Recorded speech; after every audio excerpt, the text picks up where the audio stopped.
Hey, this is Martin Brossman and And Greg Hyer, and welcome back to episode number 91 of the Social Selling Podcast by linkinintosales.com. Thank you very much for joining us today. We have an excellent guest who we're going to get to in just a moment. But first, let's just run through just a couple things to kind of what we're going to be talking about today. So first, I just want to put a quick shout out to Sandra Humphreys with Zagware for making these awesome ceramic mugs and all that stuff. So she was a student of ours and made a couple of these up for Martin and I. So if you're interested in learning a little bit more, just come out to linkinintosales.com and you can learn just a little bit more about what she does. Go ahead. we'll have it in the show notes as well. And want to mention, Elise Archer is busy taking care of customers today, so you're going to get at least two of the three of us on shows on a regular basis. So shout out to Elise, helping them make money. Absolutely. We miss Elise, but we know she's out there with good intentions, helping salespeople become awesome. So, of course, if you want to learn more about what Elise does, then head out to her LinkedIn profile and get in touch with her because she's pretty responsive there. All right, so let's open up with just some social selling news real quick. I got an email from nimble.com yesterday about this new Gmail tracking feature that they have for their CRM. A couple episodes ago, or we had John. Actually, I think it was last episode. We had John on, right? You guys, you and Elise had a chance to talk with her, and granted, the show wasn't about Nimble, but it was definitely about how it's important to maintain those connections, which is why I think this feature is kind of nice from Nimble, with being able to understand when somebody has opened up an email from your Gmail account. So that way you're getting those notifications right there in Chrome or Safari. That could be a really great feature. So what we've done is, what we'll do is in the show notes, just come out to linkinintosales.com, look for episode number 91, and you can find the link to the YouTube video, which is private. You can find that link there and go watch and learn about that new feature. And just remember, Nimble is only like $15 a month, but you get a 2-week free trial. So go ahead and try it out. We use it. We love it. We've been using it for years. So, just go ahead and try it out. Next, LinkedIn.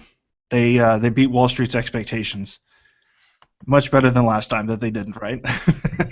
So, actually, it was primarily driven by their talent solutions and overall user growth. They did add a number of new users, but I think that with the strength of the job market coming back, we're going to see talent solutions continue to grow.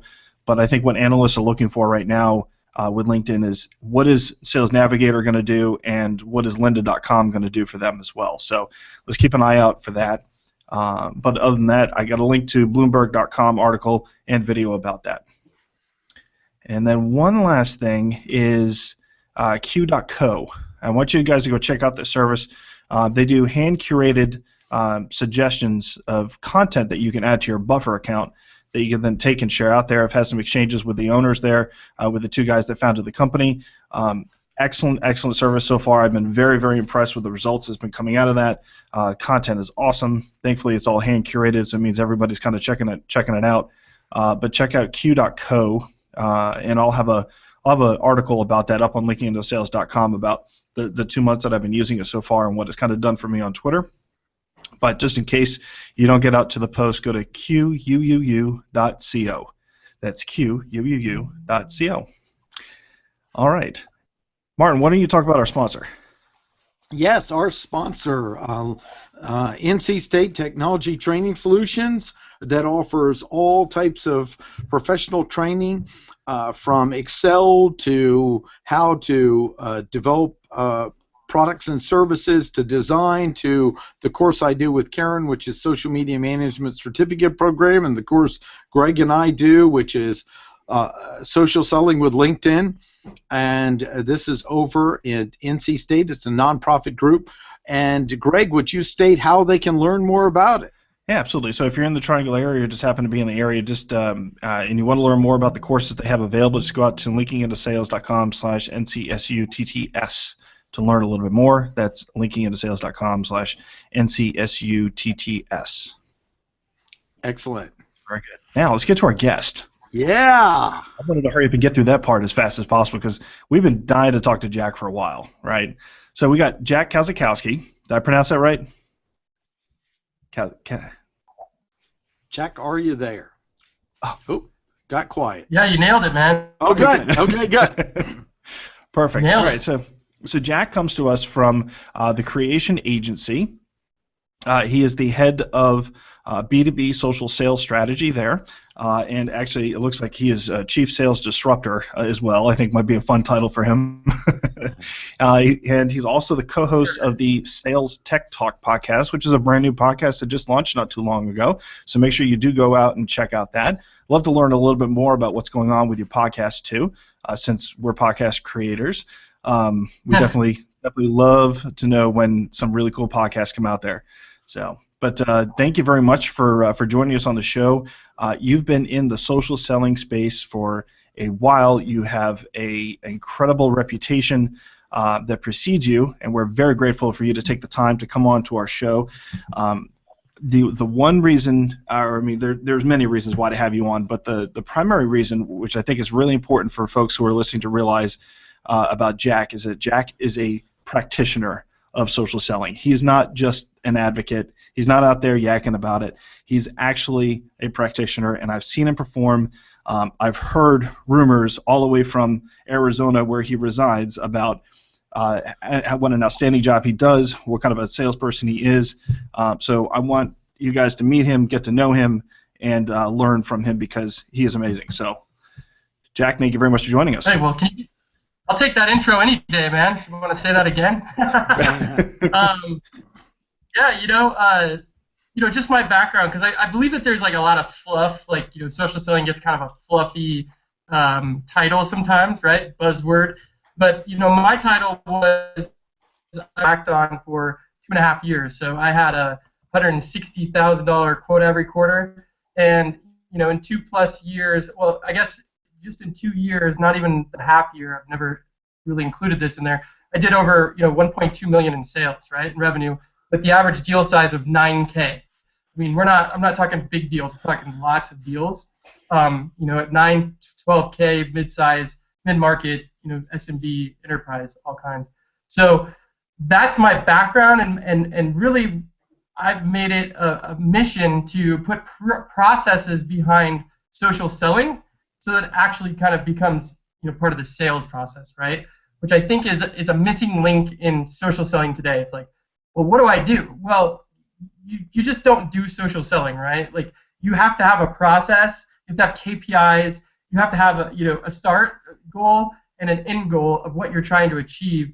And I think that's where, and I agree, thank you for saying that I have a nice reputation, but all I want is, I just want my reputation to be real, right? All right, so let's go ahead and get started. You worked at Acton, now you're over at Creation Agency. You have you started social selling at some point. So what decided, I guess, what made you decide to get into social selling as opposed to taking a traditional sales approach? So I was in the manufacturing, kind of a laggard industry, and then I was having some luck just prospecting. And when I came over to Acton, I talked to the VP of sales there and just said, hey man, LinkedIn's where it's at. This is where all our buyers are.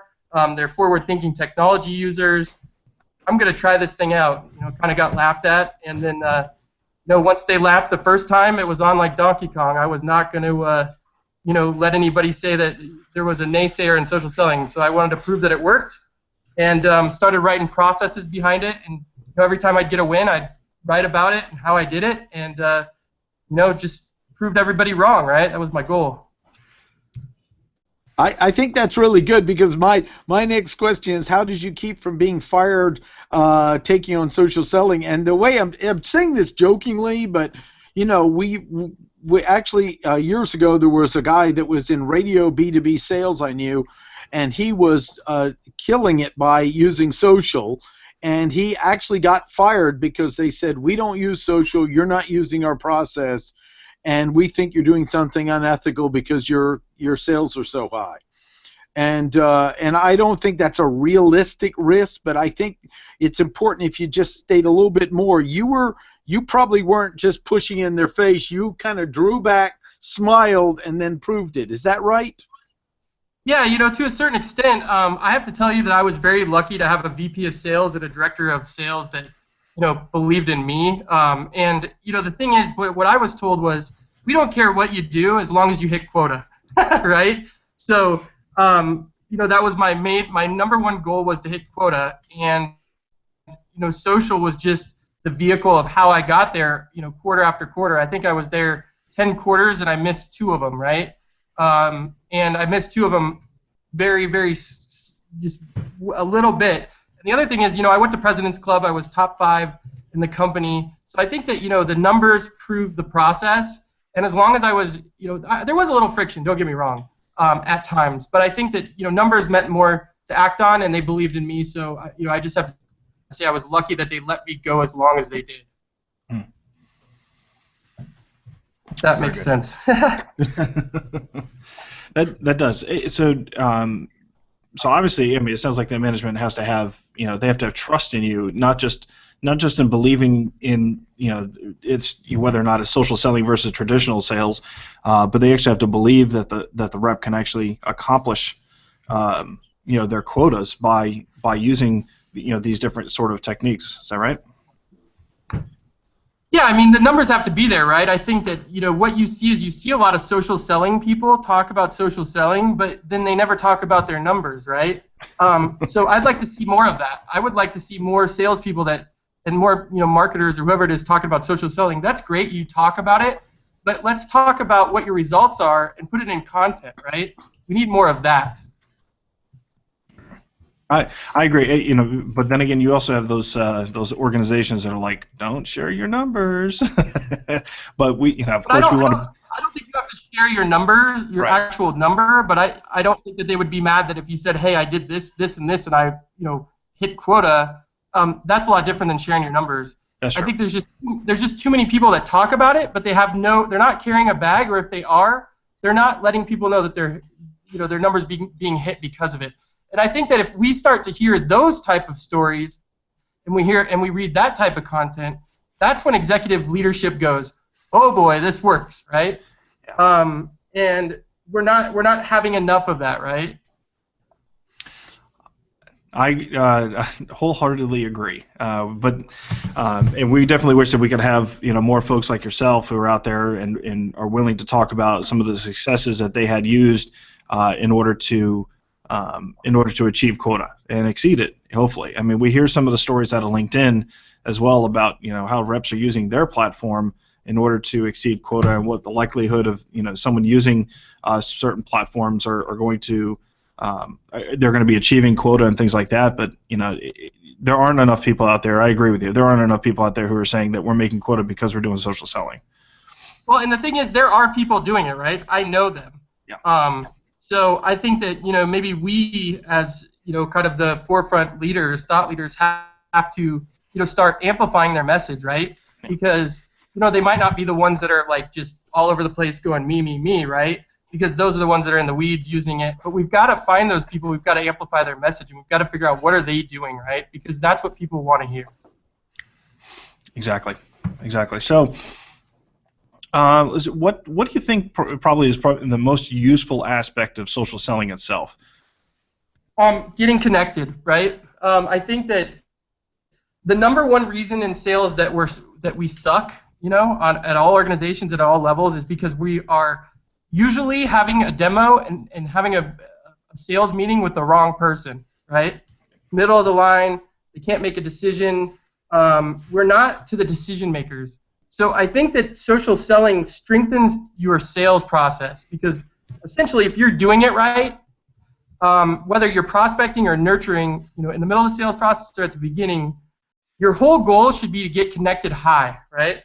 And social allows you to start to get high and start being visible and valuable, before you start the sale or during the sales process, to make sure that we're getting connected with the people that are actually going to make the decisions. Because as soon as you get connected, what happens? Your social feed, right, is what they see on a daily basis. So if I can get connected with multiple decision makers within an organization on social, and I can get them to follow me on Twitter, that means I'm essentially setting up my own drip campaign, right? And I look at everything as your social feed as a drip campaign. It used to be, oh, I'd get an email list, and then marketing would blast them with emails over and over, right? But that's not working anymore. So the best thing you can do as a salesperson is get visible, get valuable, but the number one thing is get connected, right? So that you can get connected at multiple levels and they can see your message of visibility through visibility, which essentially creates value. And when you get to that point, it makes that conversation a lot easier to have with the right person. Very true. You I know, like that. that's excellent, and I'd love to hear, if you don't mind, a little bit about what your routine looks like. And as a success coach, I'm also interested in what structures you've set up so that you'll stick with your routine over time, because a certain level of monotony can occur. And how did you set yourself up to win? So that's a great question. I think it all comes down to focus, right? In sales, there's two things that we have to have in order to be successful and hit quota. One is a process, right, and a focused one. And the second thing is conversation. I think that, we get caught up on how to sell and where to sell and all this, and that becomes the argument. But if you think about it, it's not about social, it's not about the phone, it's not about email, it's about conversations, right? And I don't care where, if I'm a sales leader, I don't care where those conversations start or finish, but I know that one thing is true to sales and will never change, and that's everything in sales starts with a conversation and ends with a conversation, right? So, the number one thing that I try to do is I try to stay focused. So just to give you an example, I call it the 5X value versus ask process. So what that means is, take 10 accounts, take 10 target accounts, and you find 3 or 4 social decision makers within those accounts, right? So you'd have about 40 contacts. And you put those on a whiteboard. And what you do is, using Sales Navigator and Twitter lists, and there's a couple more tools that I use, but what you do is you essentially organize those so that you can have a targeted listening feed on LinkedIn, right, through Navigator, and then you have a targeted listening feed through Twitter, and you look for 5X value versus asks. So what that means is you're looking for things to share, ways to engage, ways to get visible, right? And then once you start conversation online, which is, let's say somebody writes a LinkedIn Pulse article, you have that in your LinkedIn Navigator, you get alerts, you go in there, you like it, you read it, you get the value out of it, you share it on Twitter, you share it on LinkedIn, you share it on Google+, you tag their name, and then what happens, right? You get visible, right? Because they're going to see that you shared it on LinkedIn, Twitter, they're going to get their notifications. And then what happens when you engage and you start more of a conversation? Example, hey, so-and-so, hey, Mr. Editor or author, I noticed that you said, I really liked your points A, B, and C. And, I just had a question. What do you think about this, right? Starting conversation.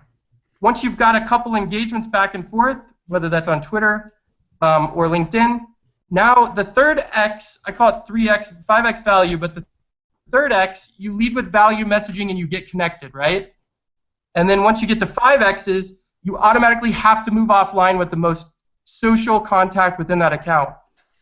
And I'll tell you, it's a very easy process, it's very structured, and it's, the way that you win is following the process, but the way that you win is using your messaging correctly from the engagement you've had to be buyer-focused, which is not selling them, it's actually leading with value messaging and trying to get them offline by not talking about what you do and using your social data and your engagement to get that conversation.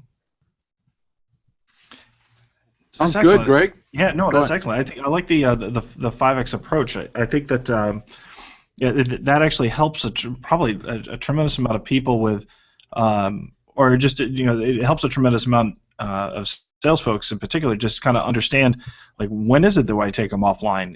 How many touches do I actually need to have in order to in order to move this to the next stage? And we all know that social is.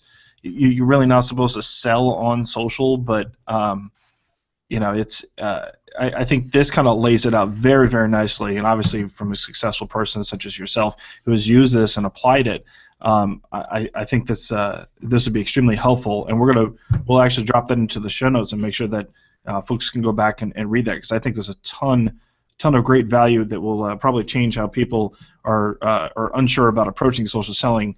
This would be a great way to kind of know when it is that you're supposed to take that person offline. Yeah, and you know what? I would tell you that the thing about social is that there's no easy way out, right? So you've got to be super genuine. You've got to be super buyer focused. You've got to be super organized with the social data that's going on real time.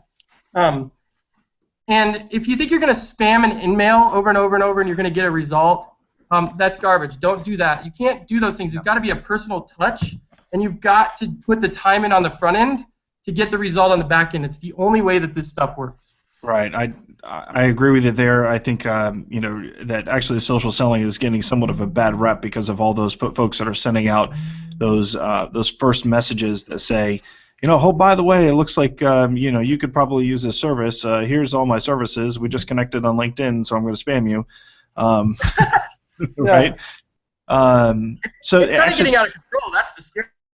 Yeah, no, it is, because there's tools that do it, which is like for me, I look at it, and the founder of one of those companies might come and try to connect with me and wants to to kind of get visible through this, and I'm just like, no, this is not the right way. This isn't social selling. This is cold calling with LinkedIn. That's all it is.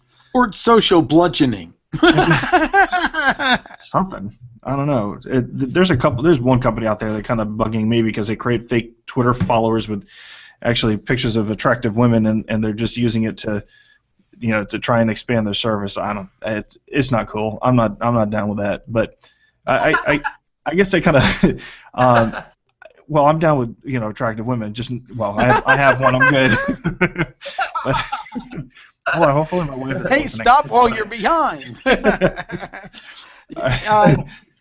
Another question, Jack, this is excellent, is how did you decide what to track in the social space? Because, that's so important, and you brought that up at the beginning as tracking it. So you gave some good insight on the routine.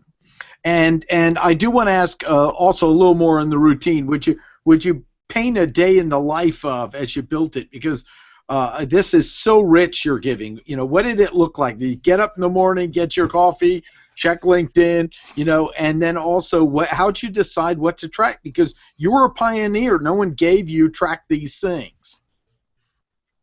Well, I think it's simple, right? Sales is a very, very simple process if you think about it. It's how do I get more conversations with the right people, right? And preferably at the right level at the right time. So I think that you're going to have a lot with social selling. What really is cool, what I really enjoy about social selling is that you're actually having conversations a lot of times with people that will never buy your product. And I think that that's a scary thing for people in sales. It's like, well, why would I talk to somebody that couldn't buy my product? Well, I'll tell you what, the number one thing that you have in your sales career that's your buyers want more than anything, is your network, right? Buyers don't really care about your product at the end of the day, whether you think they do or not. They don't really care about you to a certain extent. But what's really attractive to an executive is when he looks at your network, and it looks like you've got the connection to the people that he wants to build his business, right? Because being the expert in your field is that should just be a given, right? If you're in sales, you better be the best and know your industry better than anybody else. But even deeper than that, when you have a conversation with an executive and you tell him, hey, you know what? Here's my customers, and I love what you guys are doing. Let's see who in my network I could introduce you to have a buying conversation that you could both get value out of, right? Because I know my customers are always looking for solutions like yours or similar to yours. And if you start to take conversations with people on all levels, outside of your sales conversations, don't get me wrong, you still got to have your sales conversations daily, but you should just be filling your time gaps with other people, whether that's other salespeople, whether that's other marketers. For me, it was influencers.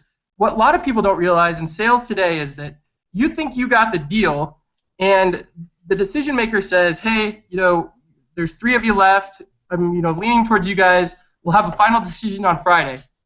You think that he's just going to talk with his team and make that decision? Hell no. He's going straight to an influencer in his industry that he's probably paying a lot of money, especially at the enterprise level, to ask them, who do you think I should buy from, right? here's the 2 I'm looking at. And that influencer, if you're smart in sales, you'll have a relationship with that influencer so that you know that you're going to get all those deals, right? So there's so many different people that you have to be having conversations with in sales, and it's usually the ones that are the most valuable aren't even the one-to-one buyer that you think is making the decision.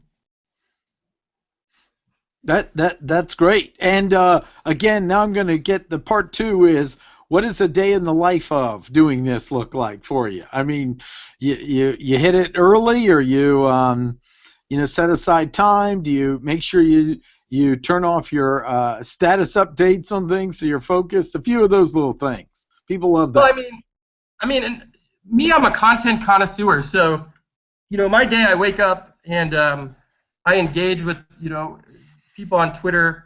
I see what's kind of going on LinkedIn, answer any messages. One thing I always do is I always try to respond to everyone, right? It's got a legitimate question or concern. And then my day is spent reading. I think that the number one other thing that salespeople don't understand is that they need to become obsessed with learning about their industry. If you're a millennial in sales and you're talking to executives who have made millions of dollars and have built successful companies, and you're trying to get on the phone and pitch them a product that you're telling them is going to save them time and money, what do you have to offer to make that executive think, wow, I should spend my time with this person? And I think as a millennial, the only thing that you have that could make you very valuable to an executive and make him want to give you his time in business is knowledge. And you have to, we're not going to have the learning experience to get that knowledge. So what we've got to do is we've got to consume massive amounts of content, and we've got to learn from the people that have already done it in the industry. We've got to learn from the influencers. We've got to learn from the top websites in our industry, and we've got to be ingrained, and we've got to know the content in our industry so good that when we talk to an executive, they think we're the master of the craft, right? So I spend a lot of time reading, and I share that because the better content that you share, the more quality it is, and the more consistent you are, that's when real conversations start to happen and people start to come to you versus you having to go to them when it comes to social selling. Excellent. Thank you. And there's a lot of truth to that. So from my own personal experience as well, just in the sales and marketing space as well, if you're sharing stuff that's totally unrelated, and if you're you're putting that stuff out there that's unrelated to what you're doing, it does not work. It does not resonate. So I think that's a great point. Now I think that some folks are probably going to be like, well, where do I go to read this stuff? Well, we've pointed out a few times you can always go out to industry journals and their websites, find out, or just even identifying those influencers like you did, Jack, right? And just find out what they're reading. Well, I think that the one thing that people don't understand about LinkedIn that they need to understand is the power of the pulse. The pulse is where the people that are the decision makers that you're trying to build a relationship with, that's where these guys and these gals are putting their blood, sweat, and tears in. They're putting their blood, sweat, and tears into these articles. They're telling you about what their pains are. They're telling you about what's important to them. And all they want is an advocate to share their message. So, use the pulse to really get to know your buyers. And, there's ways you could set it up so that you get alerts from, anytime new pulse articles that come out about your industry or different key terms you want. Mm-hmm. But if you can use that right, that's where you get that personal connection and you become an advocate before you become a salesperson. And if you can figure out how to become an advocate first and salesperson second, that's when you'll really start to win with social. Very good, very good. So let's talk about your podcast for just a second. You have a social, you call it the Social Tools podcast. What's the name of the show again? Sales Tech Talk. Sales Tech Talk. There we go. Sorry. So with your Sales Tech Talk, you're up to, you're in the first. You have about 5 or 6 episodes out right now? Yeah, I've been out of town. I've been in the UK for a while, and my buddy, partner in crime, Miles Austin, he's been kind of launching a new product. So we've taken a couple weeks off, but we'll be back strong next week. We've got some strategy around it. But yeah, it's going to be cool. It's just, really talking to sales folks about technologies, right? I think that marketers talk about technologies all the time, and that's great. But we want to talk about new tools, old rules, right? That's what Miles says. And using the new tools paired with the old rules of selling, right? You still got to sell. But how do you get the tool? What tools are out there to get you a competitive advantage from a sales perspective? Because that's really what salespeople want. They want to know, what can I use to kind of efficiently make social selling work, right? And that's kind of what we're kind of bringing to you, and we're trying to bring like real-time experiences, bring on salespeople that are in the weeds that are using these certain tools, and have them talk about how it's helping them hit quota. Very cool. So what is your what's your favorite tool that you like to use? It's not a social network. I mean, I will tell you that Buffer is my favorite tool. I know that sounds weird. Buffer and Crowdfire. I mean, I couldn't live without them. Gotcha. I haven't tried Crowdfire. I've been a little curious about the strategy of auto-following and auto-unfollowing. So, Crowdfire is not auto. So the cool thing I like about Crowdfire is, if you want to use it, the thing about Twitter is you've got to follow targeted people, right? People that fit your buyer persona. And with Twitter, what people don't realize is you've got to go after and follow people. You got to be an advocate for them first before they're going to be an advocate for you. So what I try to do is, if there's an event with Crowdfire, say you're at, LinkedIn Sales Connect, you use their hashtag and go figure out who are the buyers there, right, that I should be following, and you follow them. It's a manual process. There's no automation behind it, but it helps you build a targeted following, or you can go copy followers from your competitors, right?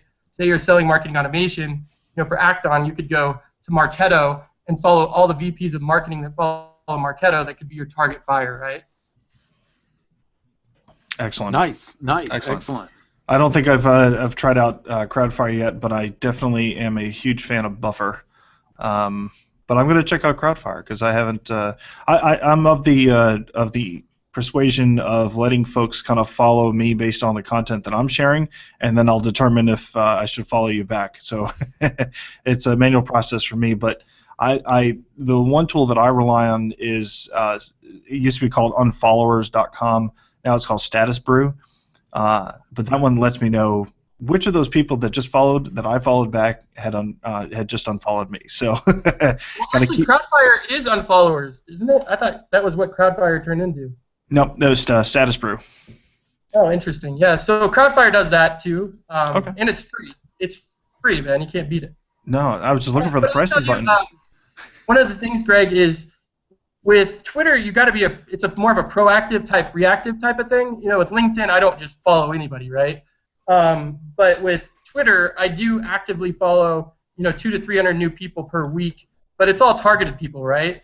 People with the right titles that I'm trying to go after, because if I follow them, then it gives me a chance to actually know what they're doing and so forth. Like, if you just wait organically for people to come find you on Twitter, you'll be at 100, 200 followers for the rest of your life. So I would challenge people, like, be proactive, but then go give people something, right? When you follow them, go retweet, go get engaged, figure out what they're doing, what they like, so forth. Very good. Very good. I like that. So, all right, one last question before we check out here. We have so you're in a leadership role there with creation agency, right? So you have additional salespeople that you oversee? Yes and no. So we have a team of about 100, but we really work on kind of the influencer sales approach. So we really only have 3 people in sales, and then everybody else supports sales. Gotcha. Okay. So let me ask you this: if you were interviewing a new salesperson, how would they demonstrate to you that they are social? Well, I mean, I think that the thing about social is that you can't really hide your reputation whether you're social or not, right? So I think the good news is that I think for new millennials, the best thing they can do is to start building their social reputation, right? Start getting connected. Start writing some content. Your content's kind of like your new resume, right? It's like, oh, I want to go hire this person. And then you look at their LinkedIn publish, you see that they write killer content. It's like, well, they must be pretty intelligent, right? Because if somebody writes about something, content is going to tell you their level of intelligence. intelligence or where they're at, what's important to them, rather than just the resume, right? What they tell you that you should hear. Content is kind of the new way to really see if people are social, but not even that, is to see kind of what level of intelligence they're at, right? Where's their head at? How do they write? What do they write about? Very cool. Yeah, and such a good point, because so many people I've met, if they were walking out the door, they think about their appearance, but when they're on the internet, they don't think about that intentional digital signature they're building out there, that intentional footprint they're creating, so that when someone looks back, there's something to see. And I think that's a very relevant point. Well, exactly, and even deeper than that is, if I was young right now and I was a freshman in college and I had to do it all again, the number one thing that I would do is I would start figuring out what companies do I want to work for in the next 4 years, right? What are my top 10 companies? And what I would do is I would get connected, visible, valuable, and connected with each and every single one of the recruiters at those companies on LinkedIn, right? I'd be following them on Twitter. And I would work on that relationship for the next 4 years, so that when I did get that opportunity to graduate college, that I had a relationship with those 10 top recruiters, or they at least knew who I was and kind of the value that I brought, and I would already have the job by the time I graduated college, 3 years prior. Sounds like scouting in baseball to me, but I think it's great, man. Great advice you gave too, because we've got a lot of people with a lot of debt, and I want to help them get employed, because it's painful to see them underemployed like that. Excellent. Greg, I'll let you wrap it up here.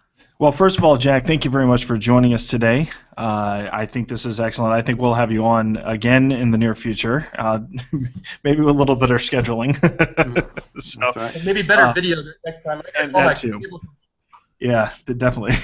So, but we'll point to folks to some additional resources from you out to your website at jackkosakowski.com and over at the Christian Agency as well. In addition, we'll also put a link into the show notes for your podcast. Right now, I would assume they can get it on iTunes and Stitcher. Is that correct? They will be, yes, soon. Okay, good. And then follow us at Sales Tech Talk on Twitter, and you'll get a lot of our content there. Very good. Okay. Very good. So, all right, let's go ahead and again, thank you very much, and we will see you. We'll see you soon again here on the show. So let's go to wrap up just real quick with just a couple tips for you social sellers out there. First is get out there on Q, and also get out there on Nimble. And use both of those.